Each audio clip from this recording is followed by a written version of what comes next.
Next prediction, go. 3D printing as opposed to construction. We're just building buildings, 3D. What? That already exists again. No. Yeah. No. I got him. No. That one does actually exist. It doesn't exist. What they can 3D print is bricks or little pieces of the building, and then they gotta put them together. Yeah. Nah, you can't just 3D print a building. Yes, you can. Here are the details from the print that you just saw in the bottom right corner. My name is Jared, and I've been traveling to all the different locations they're 3D printing houses, trying to learn as much as I can about the space, because I think it's a really new and exciting industry that shows a lot of promise for the future. When I heard them talking about it on a popular podcast called Flagrant with Andrew Shultz, Akaash Singh, Mark Agnon, and Alex Media, I had to chime in. If you'd like to learn more about 3D printed construction projects and listen to some of the conversations I've had with leaders in the industry, then make sure to subscribe to my channel and like this video to help spread the word. The printer gotta be huge. Hey, look it up. Alex is totally right. The printer has to be huge.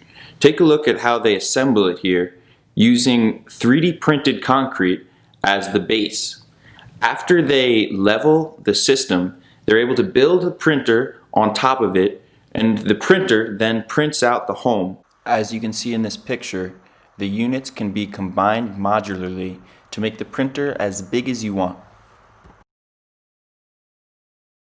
You can see that they have supports in between the wall that have to be placed manually. This project is being done by a German company called Perry.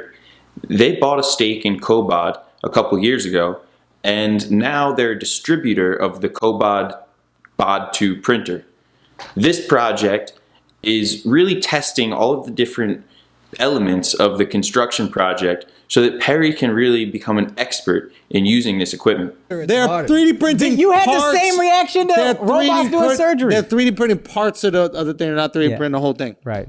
What does the whole thing mean? The whole fucking structure of the building. And you don't think it's going to get It's not better? gonna be construction. They're just going to Yeah, I think it's all going to be 3D a whole printing. Yeah, that's a building. lot. I think it's going to be all 3D printing. No. But then how do you put it together? There has to be some construction. So here we have Akaash saying he thinks it's going to be totally 3D printed. And I agree with him that that's the future vision where I think most people want to see the space go, where you can have an entire house printed with just the press of a button, but we're not quite there yet. Just like Alex Media is suggesting, there is some human interaction with the machine, and there's things that people still have to do in order to develop the whole house system. The really unique thing about 3D printed construction is it allows engineers to rethink housing systems from first principles. So Perry is taking this opportunity to really examine all the different plumbing and electrical methods that they're using to try to make something that's more efficient than the traditional styles and maybe a little bit easier for people to learn on the job. How do you put the doorknob on the door? 3D printing, yo. No, that's not fun. Okay, how do you do this? I got him, Al. Okay. I got him. How do you do this? How do you put the thing where you fold the towel after you use it in the bathroom? I don't got him, bro. You know what would have been a good question? You know, I thought... No way you can 3D print that shit needs to be screwed in. All right, Andrew, you're right on this one. They're not 3D printing the towel rack yet, but in theory, you could have a 3D printed towel rack if you just got a 3D printer and printed it out to the custom specifications and design that you wanted. Now, what they do have is 3D printed showers. You can see Perry has implemented a 3D printed shower design in this house that they're building that they're able to print in advance so that when people go in to put all the finishings in, like floors and the kitchen utilities, it makes the whole process a lot smoother and quicker. That needs to be screwed in. That little towel holder. Hey, you lost everybody. No. How's it feel? How's it feel? I won't take this.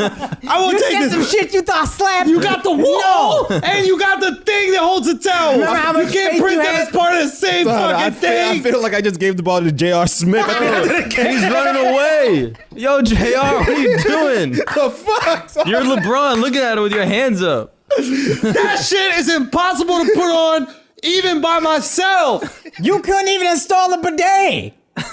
I didn't try. All jokes aside, I'm really glad that Flagrant 2 decided to touch on this topic because they have such a big audience. It's great for the awareness of the industry to have such high-profile people discussing it. Here's a small 3D printed model of what the house is going to look like when it's done. The project will probably take another month or two before it's complete. As the 3D printed construction industry grows, the capabilities are becoming much better and the cost is decreasing.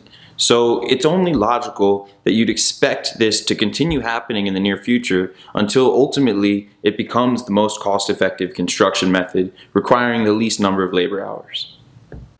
When you see big companies like Perry investing in the automated construction space, you can't ignore the potential that this industry has. An established construction company wouldn't spend their money on equipment like this if they didn't see it having tremendous potential for the future.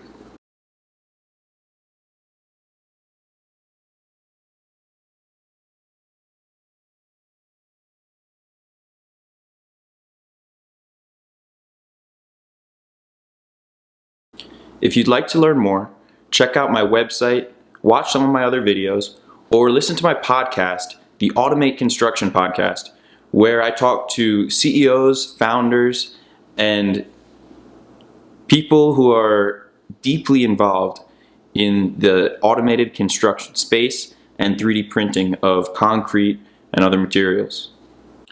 The first projects are costly, but over time, as economies of scale decrease the cost per house, this could ultimately be a solution for affordable housing and the general housing shortage taking place all over the world, especially here in America. In the meantime, if you'd like to contribute to solving the homeless crisis, then donate to Habitat for Humanity at the link below in the description.